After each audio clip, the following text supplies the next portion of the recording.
So now let me introduce this lecture series and this talk. This is a new series at Brookhaven. We hope that you'll come and learn something about the science we do here, get engaged in it, and take pride in it, and carry out that message to others in the community.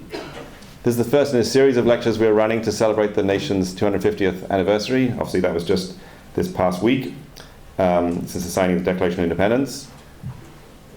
Since then, this country has grown and flourished because of people who've been willing to ask hard questions and get answers to those questions. That was true of the Founding Fathers. It's true of all the 17 national labs. It's what we do. It's a good example of why we're here, to answer those questions and bring new knowledge and have impact on the society for health, for economic security, for national security. That's why the national labs are here, driving this country forward. At Brookhaven, the work we do is fundamental. It's necessary, and it's extraordinary. And the Electron-Ion Collider is a fantastic example of all those things. It's designed to answer the questions that have puzzled physicists for 100 years. What is the origin of, what gives matter its mass? What holds the nucleus of the atom together? The machine we're going to build here will collide beams of electrons with beams of protons and atomic nuclei, and they'll help the scientists who work on that machine understand what's going on inside those atomic nuclei, what's going on inside the proton, how the quarks and gluons hold that proton together. And Abai's going to explain what a quark and a gluon and a proton is, so don't panic if you don't know what those are yet. But they do make up the building blocks of visible matter, everything you see around me. So you, me, the tables, the chairs, the stars, the planets, everything are made up of protons and neutrons. And so understanding how they're held together, how that whole thing works, is really important. And that's what the Electron-Ion Collider is going to do. It's a monumental undertaking. It's a really complicated, ambitious machine that we're going to build here. It's probably one of the most complicated in the world. It'll be a very versatile collider doing truly extraordinary things. It's going to be built here in a partnership with us, with the Department of Energy, with Jefferson Lab and New York State. And we're going to have collaborators from across the US and around the world taking part in this big, complicated machine. It's a project that all of us here at Brookhaven should be proud of, part of delivering this amazing machine for the country and for the world. And we're all part of it. Science, operations, everyone else here will play a role in delivering this machine in the next 10 years. I want to say a few words about Abai. He's been part of the Electron-Ion Collider since it was the very first germ of an idea, long before it was even called the Electron-Ion Collider. He thought about the physics that was going to be studied in it. He helped build the case that made the case for the facility, so we got to build it here. He served as a science director, and he led the international user community, which today comprises of more than 1,500 members from 311 institutions and 41 different countries, part of the machine and the detector. As you probably know, he's ALD here for nuclear and particle physics. He's a distinguished professor at Stony Brook University and a founding director of the Centers for Frontiers of Nuclear Science, which is a partnership between Brookhaven and Stony Brook. He's been part of major physics experiments here and at Jefferson Lab, as well as in Europe, at CERN, at DESY, and the Paul Cherry Institute. And he chose to bring all that experience here to help us with one of the most important scientific undertakings of our time, the Electron-Ion Collider.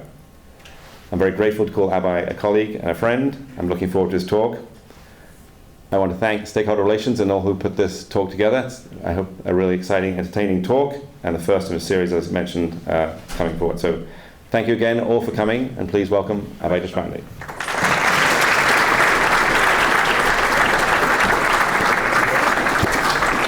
The fact that I see so many of you here, I'm really delighted. But this is one of the reasons why I think we will build the Electron-Ion Collider. I think this support beyond the science that is really important for such a large facility is essential for the success of this project. And I'm truly delighted to see you today. I'm honored to give this first lecture on this in this series. And I didn't know what to expect to start with. So I decided that I will think about introducing the science, the story of EIC. One of the questions that I'm getting from people recently, not just on the floor, of people who are working with me, but also from review committees as to what is so special about this? And if it is so special, why can't somebody else build it? Nobody wants to build it? What's wrong? What's the picture here? So I'll go to the science of it. In the story, I'll tell you the history of it, and in which I will give you the importance of Brookhaven and what Brookhaven brings to this project, which is really, really unique for the realization of this science. And then I will talk about the significance. There are really talking points, really something that you can carry and talk to your neighbors and make sure that everyone on Long Island and wherever you're coming from understands what we do. There's a story from NASA that I always like. Somebody who was working in an administrative office was asked, "What do you do here at NASA?" And the person said, "We put a person in space, on the moon." I think we all have to think about it. It's not just me building this EIC. It is not my EIC. It's all our EIC. So I want you to think about this carefully and say, you are actually, without you, we cannot do this. We can't do the science, we can't build it. So I think it's important to see that you are part of this whole endeavor, and it's going to be a challenging one, but I'm very confident that we'll get there. So these are the 3 points I will cover. Why EIC? Because of the transformative science. I'll try to explain to you what is transformative about the science, why has not been done, and why is it that we think we can do this. The second is a brief history. Story, how it began and where we land today. There is also a set of lessons there that I'd like you to think about, and I think you can, I'm sure you will appreciate it. And then eventually I'll end with the global significance in the international and local diaspora, and try to see how, you'll see how important this project is and what kind of international support we have. So first of all, we knew about a few hundred years ago that we are made up of matter. And matter means anything. It's wood, water. I've taken the example of water here. There's a droplet there. The smallest indivisible part of that water, if I can keep on breaking, that you can still call water, is called a molecule. That's what you probably remember it from your high school teaching. So that's your molecule. If you break it further down, it doesn't remain molecule. It doesn't remain water. It becomes oxygen and hydrogen. Yes? So that's the smallest one. You cannot go below that. That's the smallest thing that you can call water. But if you break that, then it is made up of atoms. And the atoms have these, at the center of them, this nuclei right there. And there's electrons moving around it. We were able, about 100 years ago, to look at what is in the center of it. That's called the nucleus. And we realized that there were a bunch of protons, which are charged, positively charged, and something called neutrons, which are neutral. Neutrons, which are neutral. The name suggests that it's neutral. And about 50, 60 years ago, we were able to break the neutrons. We thought until that time that those were the indivisible particles in nature, because everything that we see around us is made up of those protons and neutrons. But we were able to break it in 1967 using accelerators, and I'll show you how we did that. And now we understand that the smallest indivisible particle inside the proton and neutron are something called quarks. And there are 3 types of them. I'll not dwell on that one, but there are 3 types, and they have color charges and all that. But they are bound together tightly inside those protons by a particle called gluons. Glue that binds us all. Tacky way of saying it. The glue that binds the quarks inside the proton. And that is shown very indistinctly here by these small wiggles. It is those gluons are the critical things we know very, very little about. So if you find a senator with you in an elevator, and he asks you or she asks you, what do you study with this electron-ion collider? The one-word answer is that we're going to study that gluon, because that's the least known thing about everything that I've told you about. And the rest of my science talk is going to focus on evidence that we don't know much about gluons. Because I can't tell you what gluons are doing, because if I knew, I would not build a collider. Right? So it's the other way around. So I'll tell you what I don't know about the gluons and what EIC will be able to get there. So how do we know, how do we study small things? I think we have looked at a microscope in schools. It looks simply this way. You put an object on it, light comes through, reflects on it, and you go through, look at it through a set of lenses, and it sort of looks bigger. Yeah. The wavelength, light has a wavelength. Everyone has seen the wavelength or thought about a wavelength. It's the length at which the light travels in one period of its oscillation. But that wavelength is very critical. And it will come back to as example later. If I have to measure something of this size, and if I use a wavelength that looks like this, I will probably miss it. But if I use a wavelength that looks like this, then most often I will hit it. Yes? So the smaller the wavelength, the better chance of measuring this size. So that wavelength in the case of light is about 200 nanometer. This is the range of light. And a nanometer means 10 to the power 9, so 0.00001 meter. That's the size of the light wavelength, typically. So light allows you to make measurements of that size. Anything that is smaller than that, light will miss it. And there are other types of wavelengths that we use in other parts of our lab, but that's what it is. If you go to an electron microscope, that suddenly drops down to 0.004 nanometers instead of 200 nanometers. Now we are doing much better. And that allows us to do a small size measurement. The smallest thing we can do is called the resolution, is now about 0.004 nanometers. But what happens even smaller than that? When we start looking at the atom and the inside of the atom, what do? Well, so we can study molecular structure here. We can study atomic structure because the atoms, the sizes are of that size. But then when you go to a much smaller distance, something called femtometer, FM, which is 10 to the power 15, minus 15 here, then you start looking at distances which are truly smaller than the nuclear size. This nucleus that I showed you, that becomes now your limit.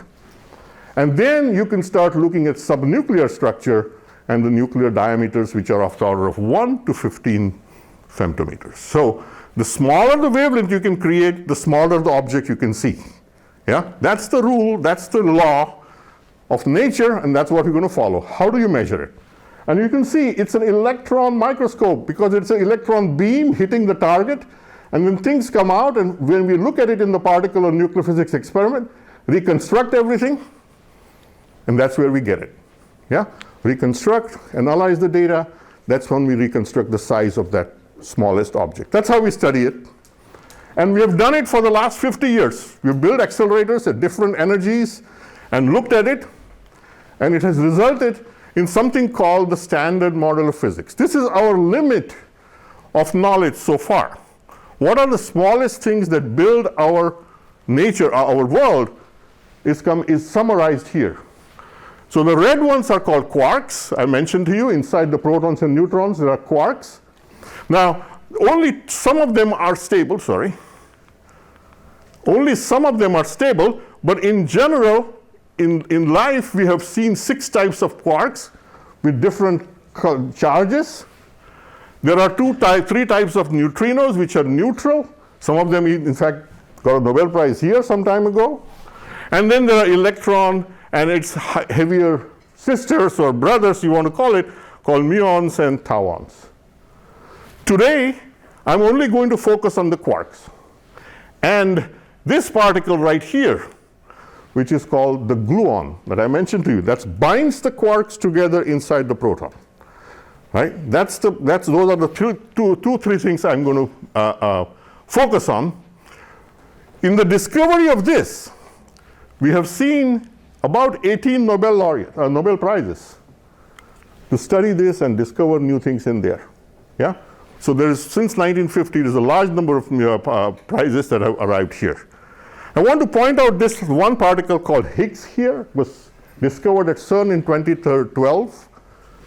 And that is always considered or called the particle that is responsible for the mass. Mass of everything that we see around us. So you'll hear often being said, oh, it is the God particle that gives us all the mass.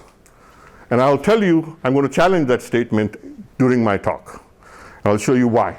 But just remember that origin of mass is always associated with Higgs particle And I'm telling you that that's not a complete statement. There is inconsistencies there. Okay, so I've told you things. I want to point out one thing. These quarks here have a charge which is a fraction, 2/3 of the electron charge.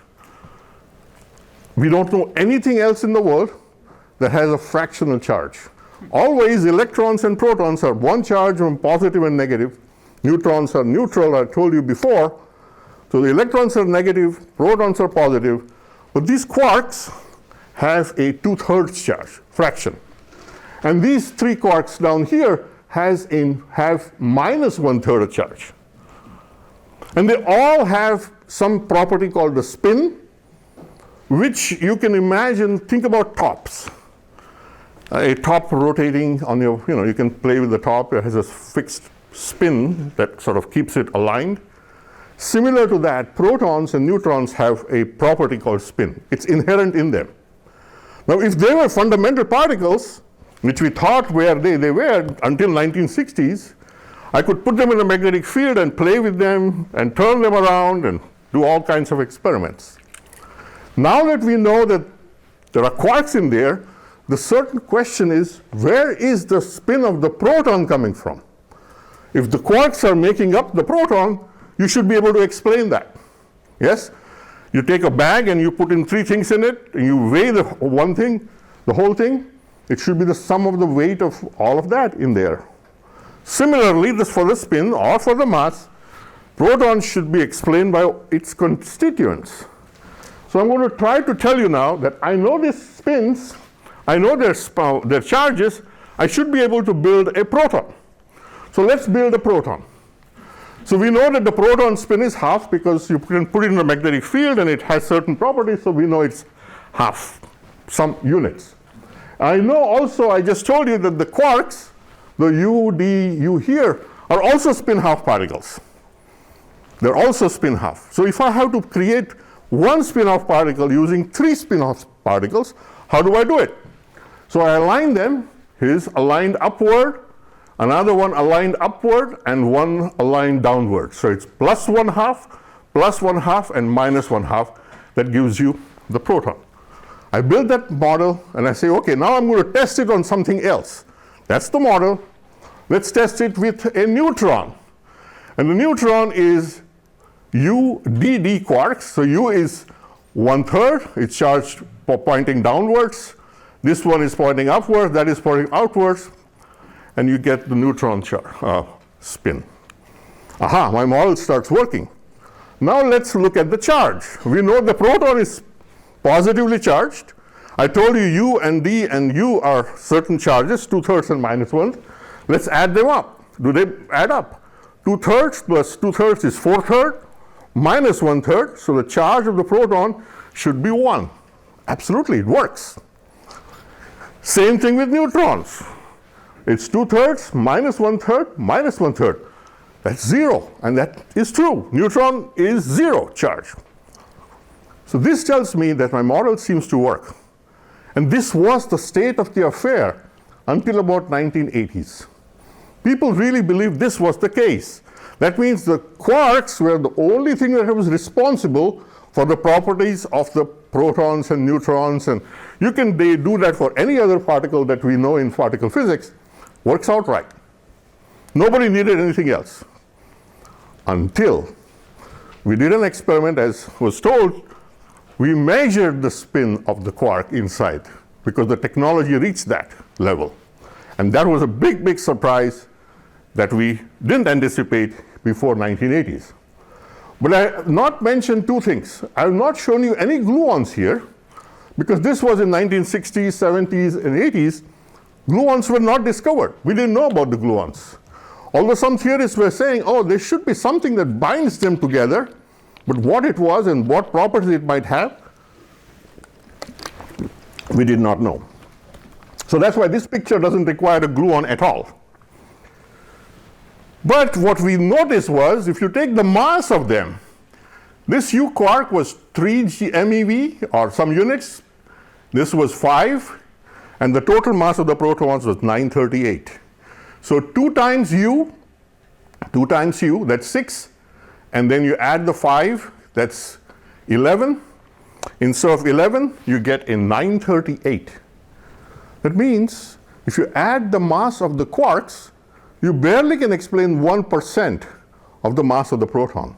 That became a huge mystery. Where is the 99% of the mass coming from? We didn't know, but we understood something else was wrong with our model. What was wrong was the discovery of the gluon. The gluon was discovered in the 1980s, and then theorists and scientists came together and said, hey, there is energy there. Gluon binds the things inside. And we started developing the properties of the gluons, what would be needed to make the proton what it is, and try to get the mass there. Same thing with neutron, by the way. It's about 1% of the total mass. So no difference, but a huge problem. So this is something we don't understand, and we'll come back to that. So 1974, they discovered gluons, and they said, we need to change this picture to include the gluon in it. That led to these 3 people to come up with some ideas. Now, they called it color confinement asymptotic freedom. And I'll tell you in one line what that means. You don't need to be a nuclear scientist to learn that. You have a proton, and you have quarks in there. You try to pull them apart. When they're very, very close to each other in a very small distance inside the proton, they feel like there is no force on them. They're freely moving around. Freely. That's called asymptotic freedom.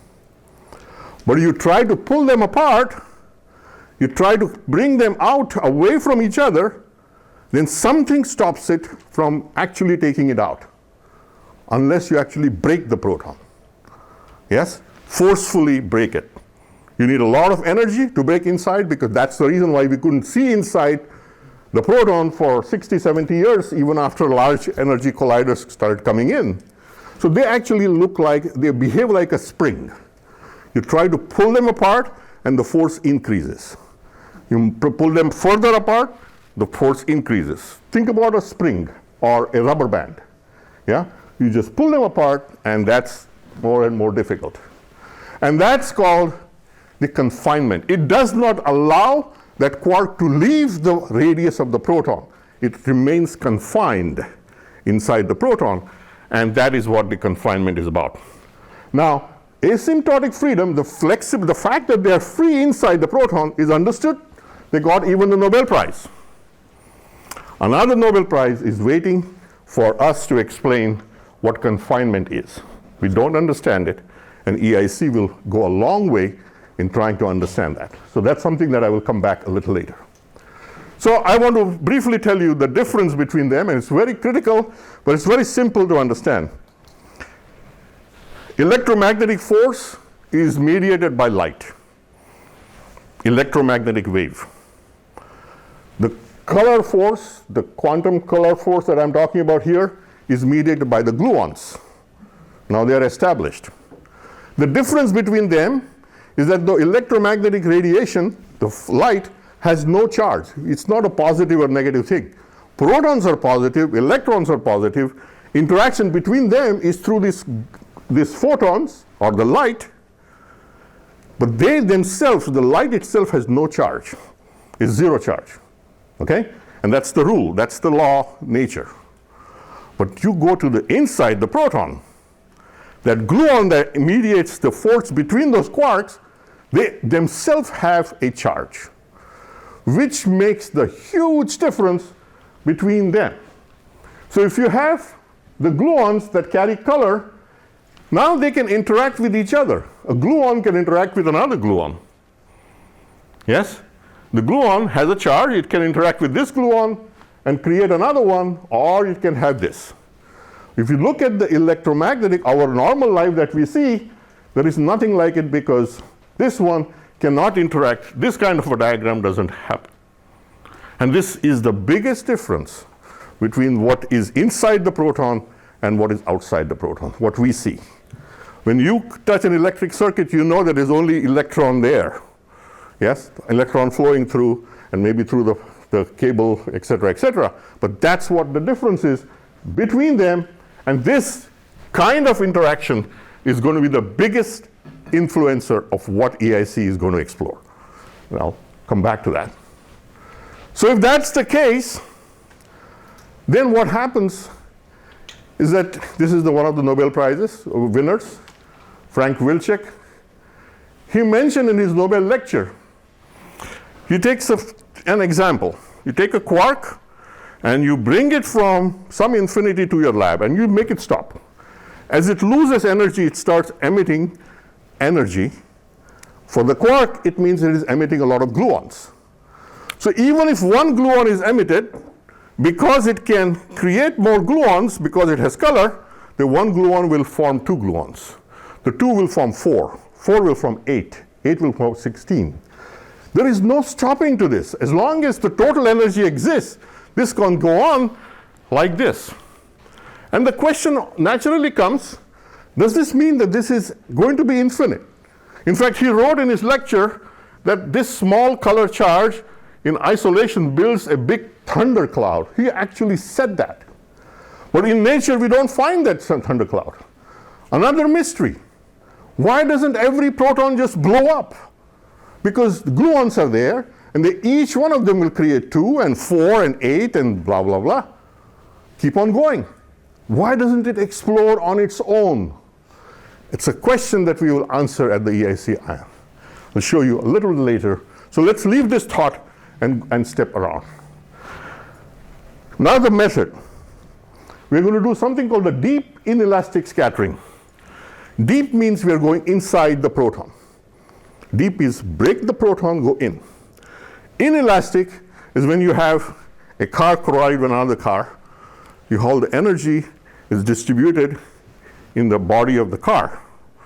So it gets really mangled up. Yeah? That mangling is that energy deposited into the metal and gets mangled up. So we're going to do this experiment at high enough energy that I'm going to break the proton. Because I want to see what's going on inside.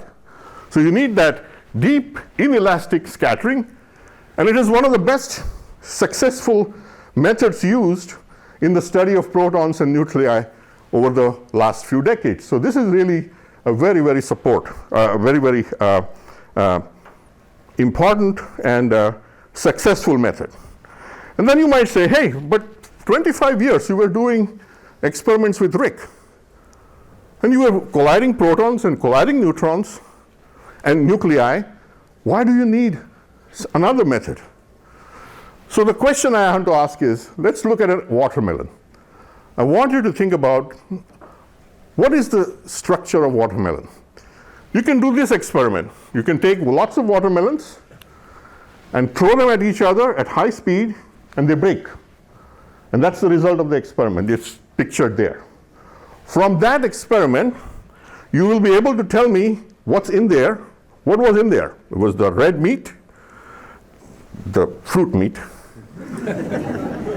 the seeds, the white structure that holds it, and then the outer structure. But if I ask you, tell me, how were the seeds distributed in horizontal and vertical direction? Will you be able to do this? No, you won't. What do you need for that? You need a different kind of experiment. You need a knife, and then you want to cut the watermelon in a very controlled way to see what's the distribution of seeds. When you collide an electron with a proton, the electron is that knife. It is unbreakable, it is sharp, and it can be controlled very well. Now you have the proton, in this case it's the watermelon, yeah, which has a structure. So you collide the electron with the proton, the only thing that you're going to see coming out is what was in there. There is no structure to the knife. Knife better not break, yes? So electron acts like a knife. And because you can control it, you can cut it the way you want, vertically, horizontally, any way you want. And that's where you learn the new things about the structure of the watermelon. So that's the first thing we are going to do. And this is symbolically as what we say, the electrons come through the accelerator, the proton comes through, they collide, they exchange this virtual photon, light. But remember, I have to get to high enough energy that the wavelength has to be smaller than the size of the proton. Otherwise, I'm not doing inelastic scattering. I have to go inside the proton, and that's how we will do it. We will see the scattered electron, we'll see what comes out as remnant, and what comes out of the pushing one of the quarks out here.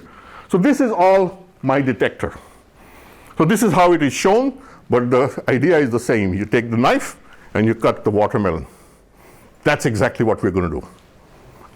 Okay, so the knife remains intact and the watermelon is cut the way you want. That's my success. That's my success. So I'll take one example. Now that we know that the protons are made up of quarks, different types of quarks, but also gluons. And now we have to think a little bigger, because we did 25 years of experiments at RIC that studied the gluon's contribution to this spin. So here is my simple equation. The proton spin has to be the sum of the quarks contributing to the spin. As I was telling you before, we built that model. But we now know that surely gluons should exist and they should play a role. So plus the gluon spin. And then if something that remains has to be blamed on their motion. Because this is energy, gluons carry energy in it, which means that they will be moving. They can't be stationary inside the proton. We recognize that now. We didn't think about it 35 years ago. Now we know. But if there is energy, then there is motion of these quarks inside and the gluons inside. Now you think about it. You've never seen a quark and gluon come out. They're confined by the law of nature, confinement which we are trying to understand. And still I'm telling you there is energy in it. There is motion in it. And we have seen evidence of it by looking at scattering at RIC, where some particles tend to go to the left and some particles go to the right. And we trace them back to the quark structure, and we know that some quarks are moving to the left and some are moving to the right. How and why they do it, we don't know. EIC will find that out. But one thing is for sure, this equation remains true no matter where. The proton can be in my lab, or it can be on the moon. This equation holds. The quarks have to contribute. The gluons have to contribute. And maybe the motion, which we call angular motion, because they have to turn around, right? If something is moving this way, comes to the edge of the proton, it has to turn around. And you keep on happening at every place inside the space of the proton, it has to have an angular momentum. You will develop that rotation. And that means these are called angular motion of the quarks and angular motion of the gluons. This complete equation has to be true. If this is not true, then it is even more exciting because we have discovered something completely new. That's physics beyond the standard model. I will go to Stockholm for that, for sure. Here, I'm going to learn something new. Anyway, over the last 25 years, so these are the things, the quark spin, the gluon spin, and orbital motion. What we measured before coming to RIC was one of my old experiments at CERN.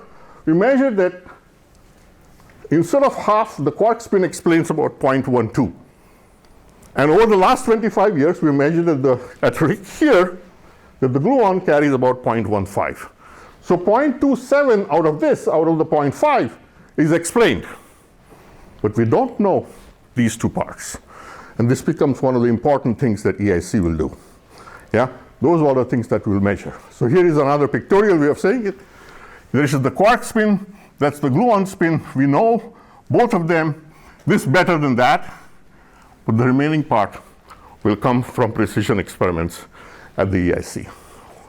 And really what we want to admit and acknowledge that a model simply of a proton with 3 quarks is not sufficient. Nature is different. Depending upon the perspective, you can call it more complicated or more rich. But that richness comes from the gluon interactions. So what now we have to do is to image the proton in its full 3-dimensional glory. Perhaps make an example like a tomographic image. You go and take an MRI of your hand, you get a 3-dimensional picture, a PET scan. That's what we're going to do. But we have to do it of the proton. And that's the challenge. Yeah? So we'll do that going forward. Could the proton spin crisis, which means that we only know 60%, and the 40% are still known. Could we do that? And this is what we plan to do. I already mentioned the mass. If you take the mass of only the quarks, only 1% of the mass comes through. 99% of the mass, now we understand, not then, has to come from that energy of the gluons.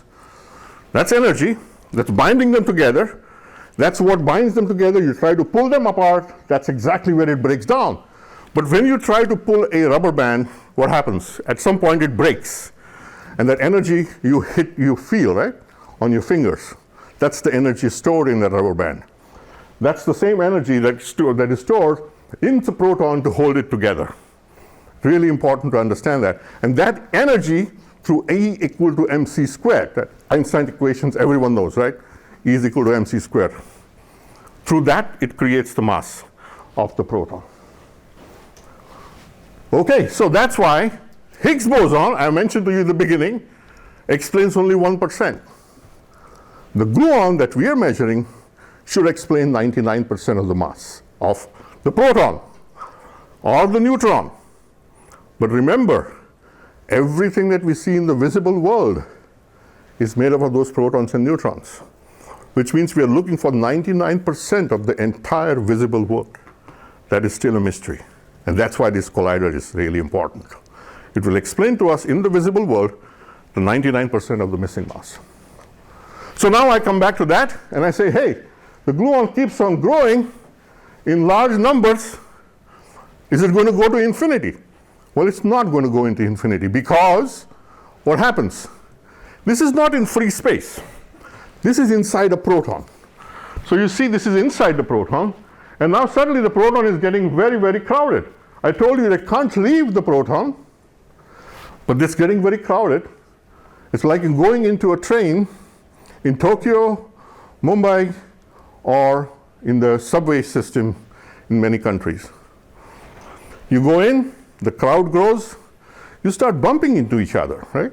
It's just not growth, people coming in and growing, but once it gets really crowded, you start bumping. The same thing starts happening inside the proton. They start not only just growing, but it's so crowded now that the gluons start bumping into each other. But if they are charged and they start bumping into each other, they can merge into each other as well. Those interactions should start happening. And as the crowd grows, the more bumps they see. And at some point, this growth that is created is now normalized or equalized by the death of the gluons. Number density starts going. So the other part that starts going is that 2 go into 1. These will merge into further. So think about it as a tub of water, and there's a valve which is pressure related, and you start filling up the tub with lots of water. At some point, this valve is going to give away. Until that point, the tub keeps on going. The water keeps going up. And then the pressure is such that the valve opens. The valve opens, water starts going out. And then no matter how much more water you get, some will always go out. Yes? And that will become equal at some point. And you'll reach a level where the new water that you come in is equal to the one that is going out, and it reaches that steady state inside that tub. Everyone with me? Yes? Yes. Okay. That's exactly what is happening inside the proton, but in terms of the gluons. And that is what we are looking for. We expect that to happen, but we have never seen this. And that is what scientifically called saturation of the gluon number. You don't need to be a nuclear physicist to understand this. It's very simple, right? The number of growth equals number of deaths. And then it becomes equal and flattens out. And that is called, and this we expect to happen, but we have never seen it in nature. So this is the first time we will have a very clean and a direct way of measuring it as we go forward. So the summary of the science is here. We'll discover the origin of mass, understand it. Why are gluons so important in this? We don't understand. We'll try to understand the spin structure by looking at the three-dimensional images of the proton. Really three-dimensional. You've never seen that. Never seen that. And then what happens to the high gluon density objects? So those are the 3 pillars of EIC science. There are many more things you can do. But these are 3 things that we decided were so unique that only EIC in the world can do it. Yeah? We don't want any competition. We identify things which are important and what we can do. Because these projects are long. We first spoke about this in 1995. And we wanted to identify things that were important and could never be done anywhere else. And it still remains true. And I can assure you, for the next 50 years, there is no collider in the world which is even being planned or thought about to study this. This is the only one. Yeah? So we are really there for the world. So now I'm going to take the one example. I'll give you some idea as to why this is unique before I end the science part of this. So I said I want to study the 3-dimensional structure of the proton. Now, we know so little about it that we cannot extrapolate because we don't have experience with it yet. We scientists try to keep away from biases. We learn things, we are humans. We will have the instinct to extrapolate based on my experience in the past. And in this case, for the 3-dimensional part, it doesn't work. I'll give you an example, hopefully. Can you tell me what this might be? Aha! You saw it in the first image I showed you. By the way, this is called the resolution, okay? The size of this box is the resolution. And this is the worst resolution I've shown you, and you still recognized it because all your brains are wired. You have seen Statue of Liberty. We are all in New York, so it's not a surprise that you recognize the Statue of Liberty. Based on that experience, it is indeed true. Now I'm going to argue that it's very difficult to do that if you don't know what the world inside the proton looks like in 3 dimensions. So here's the example. Tell me what this is. Oh, that's a knife in my heart. Okay, but how many of you got it? Shh. Can you get it? Can you get it now? No? Not yet, right? Not even now. Now it starts becoming somewhat clear. Aha. You see, you need a lot more data because this is not normal. Dali's mind is not normal. Right? He makes life things very, very weird. But this gluon interaction that I told you before, every gluon will interact to form a second gluon, and the second will form 4, and that. You ask a theorist to calculate how many gluons will there be. And they cannot stop because the computer keeps on going. Because there is no nature, there is nothing to limit it. But the saturation that I talked to you about, which we don't know where it occurs. So the theorists cannot tell me anything about it, and it is growing inside the proton, it is growing inside the nucleus. It's not just showing, I showed you a very linear, nice process. 2 goes to 4, 4 goes to in 1 dimension. But think about it, in 3 dimensions, happening in all directions. So the calculation of this gluon is impossible. You have to do extrapolations and you have to do assumptions. But the experiment actually measures it. Yeah?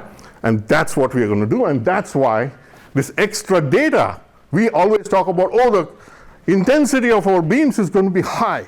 Why do we need to be having it high? We call it luminosity in our technical terms. We have a high luminosity project. Why do we need it? Because we need large amount of data to reconstruct something that we have never seen before. We want to form those ideas now to extrapolate going forward. So this one, you can see that going by this, I can gauge it, but really, it's not that simple. You have to really go into a 3-dimensional picture. And that's what we're going to measure with the EIC. Yeah. 10 minutes. Oh, okay. All right. All right. That's a challenge. Okay. Here's the quark going around, and the photon hits it. Quark comes out and forms a picture. I detect it. I know that the quark was moving towards left. I plot it, and I do it hundreds and thousands of times. and I do a picture like that. Yeah? I have a tomographic image of that. I have to tell you the position. I gave you the momentum now, the position. Imagine a glass bowl with water in it and 3 ping pong balls. That's my proton now. If I want to know what's inside, how it is moving, and what are the positions, I told you 3-dimensional picture, right, inside the quarks, inside the proton. I will not take a baseball bat and hit it as I was doing so far. I was breaking the proton. But I cannot do it going forward. I want to measure its position, because if I hit it with a baseball bat, I lose the position and momentum, yes, of the quarks inside. I just lose it. The whole structure is lost. So I have to go non-violently. And for me, non-violent means this. So I call them Gandhian collisions. And what they are a very soft scattering. So electron comes through, scatters, something magical happens inside the proton, but it doesn't break. It interferes with the actual activities in the quark, and the proton remains intact. And that tells me how, this is some details, but this is really what is going on inside the proton. I excite the quark, de-excite, look at the photon coming out, and I study this, and from there I can make pictures of the position of this particle inside, and you start seeing momentum and position of these quarks and gluons inside. This is very unique, never been done. We have discovered it with polarized protons, never been done. So to understand the spin, the remaining part of the orbital motion, that's what we need, and that's what we will do. So what I told you is that this is what we were doing, this we will do but we'll also do this. So I don't know why the MRI pictures of watermelons exist on the web, but it makes my case very clear. So that's what I want to do. This kind of things has lots of Nobel Prize. We are embarking on a history, a great thing that have started, and this is going to be the next step going forward. This science was presented to the National Academy in 2018, and this science is great. They said, we should build a machine with some parameters that we suggested, which is what we are building now, and they said the science was compelling, fundamental, and timely. This timely was important because it told us that the detectors are ready to be built, essentially. The machine, we have a concept, and timely because if we take the data, it could be interpreted properly using the theoretical development that exists now. So you can actually learn from the data, not just take data and then what do you do? So that's really important, and that really leads to the project design.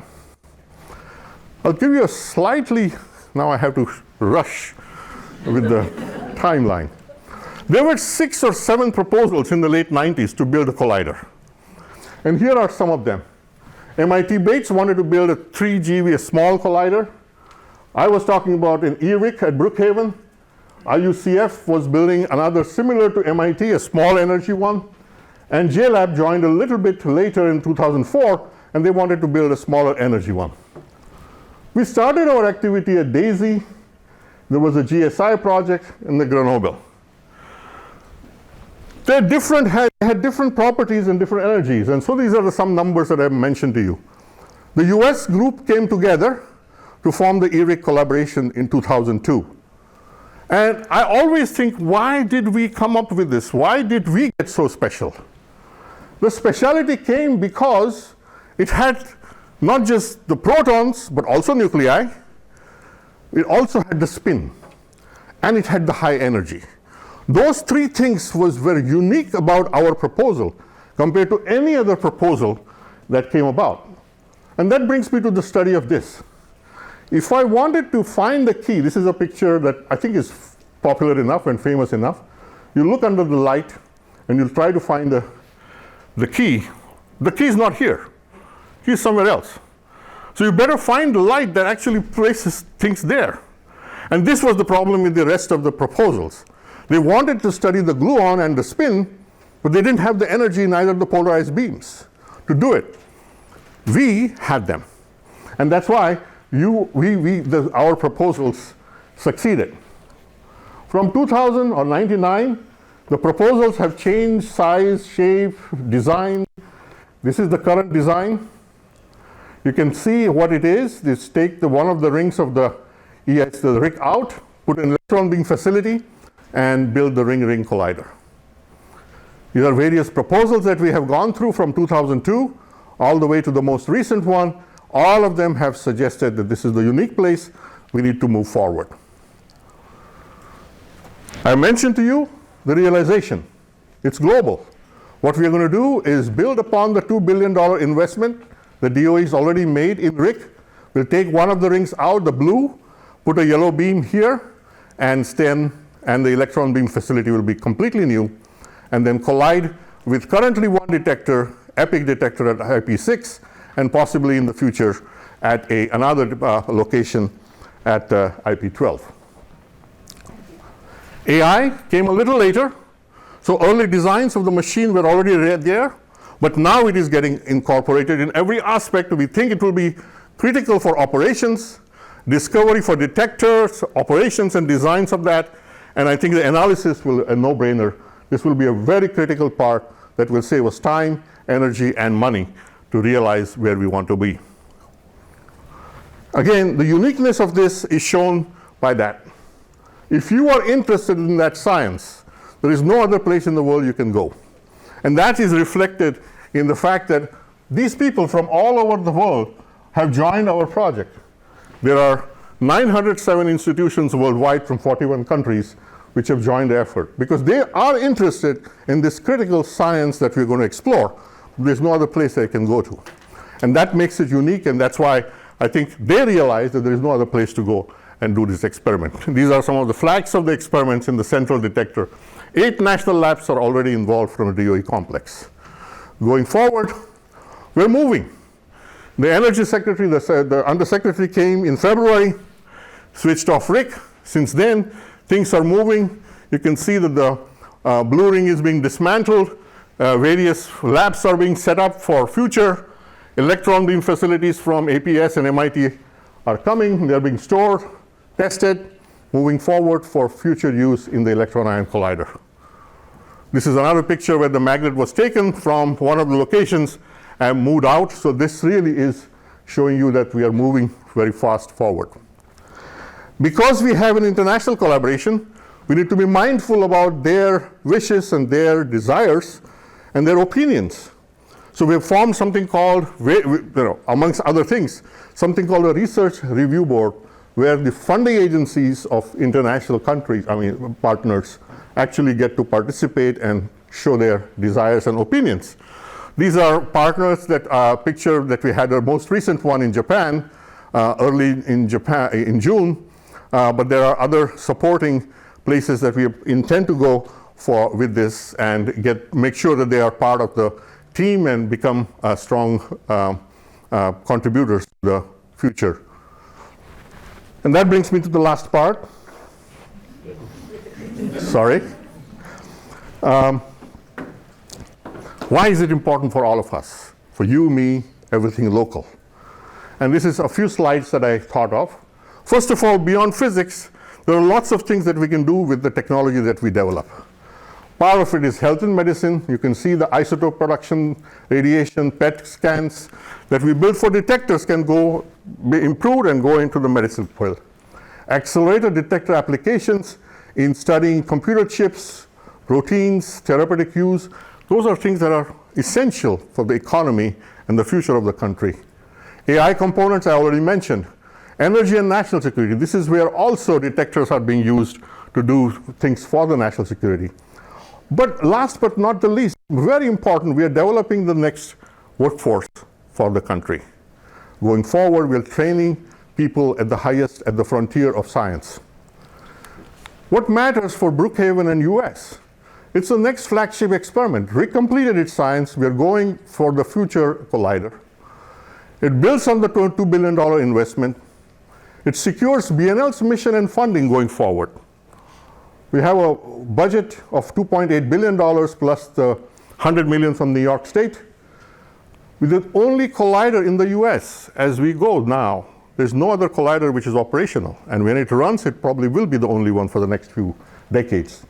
There's a global community behind us, and it definitely trains the next generation, not just here, but all the collaborators that will come in here.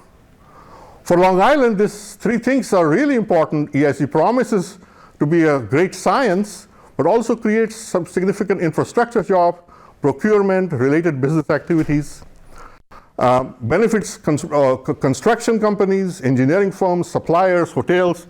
We have a lot of visitors expected over the next 25 years. The economic anchor, the global prestige, and the smart public spending is a critical part of moving forward for our project here. And that's why not only we want to build it, but I think there are support politically as well inside for us. And that brings me to the last slide. The key takeaway message I wanted to follow is the science is great. The gluon, that's what the science brought, people in the science area are excited. It's the gluons that we're going to study. Will help us understand the emergent properties of the proton, basically spin, mass, and this gluon interactions, really at the heart of matter, visible matter. There's no other place in the world that can do that. It's compelling, defined to be compelling, fundamental, and timely by the National Academy of Sciences. That became the preamble to get the DOE to get going in 2018. This is the only new collider, and probably for 20 years it is going to be the only new collider being built. So there are proposals at CERN, of course, they will do it, but it's time for that. So what happens is training students, postdocs, scientists, engineers, we are going to be the hub of that, where everyone who wants to build and work anywhere in the future, this is the place to go. This is where the whole thing is coming together. Has significant momentum and high visibility on all fronts. First collisions could happen as early as 2035 if we get our act together and make sure that we go by the technically driven schedule. And that's why it's an awesome opportunity, but also a responsibility. It's a trust, not on us, not just by the scientists, by the world, the DOE, and all the stakeholders. And this is where we need to be all together. Your help and our activities, we need to build that together. Thank you very much.